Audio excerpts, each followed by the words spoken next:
Welcome back to Radhamma రుచులు. నన్ను బాలింతలో తినే రెసిపీ చూపించండి నాకు అని చెప్పేసి నాకు కామెంట్ చేశారు. కామెంట్లో నన్ను అడిగారు. అయితే నేను ఈరోజు బీట్రూట్ రసం చేయబోతున్నాను. బాలింతలో తినొచ్చు, మామూలు వాళ్ళు తినొచ్చు, అందరూ తినొచ్చు అండి. చాలా బాగుంటుంది. బీట్రూట్ అంటేనే అవాయిడ్ చేసేస్తాం మనం. ఆ బీట్రూట్తో రసం అంటే చాలా బాగుంటుంది అనమాట. దానికి సంబంధించిన ఐటమ్స్ అన్నీ ఇక్కడ ఉన్నాయి, చూద్దురుగాని రండి. నేను 4 బీట్రూట్లు తీసుకున్నానండి, 2 టమాటాలు తీసుకున్నాను, కొద్దిగా పోపు దినుసులు, కొత్తిమీర, కరివేపాకు, కారం, ధనియాలు, వెల్లుల్లి, పసుపు, ఆనియన్, పచ్చిమిర్చి, రుచికి సరిపడా సాల్ట్, చింతపండు రసం. మనం బీట్రూట్, టమాటా ఇవన్నీ కలిపండి మనం కొంచెం విజిల్ పెట్టుకోవాలి.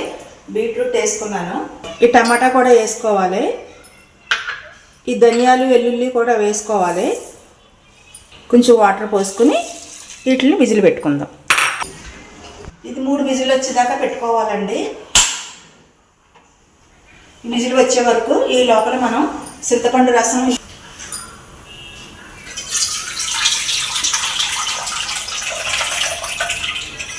నేను చిన్నపిల్లలకు సంబంధించింది ఒక టిప్ చెప్తున్నానండి. చిన్నపిల్లలకి రొంప అది ఎక్కువగా ఉంటుంది కదా, కాపు రొంప అన్నీ ఎక్కువగా ఉండి చాలా సఫర్ అవుతారు. వాళ్ళు అయ్యిందే కాకుండా తల్లుల్ని కూడా సఫర్ చేస్తారు. అలాంటి వాళ్ళకి నేను చిన్న చిట్కా చెప్తున్నాను. మనం నెయ్యి ఉంటుంది కదండి, ఆ నెయ్యిని కొంచెం ప్యాన్ మీద పెట్టుకుని దాని మీద కొంచెం అది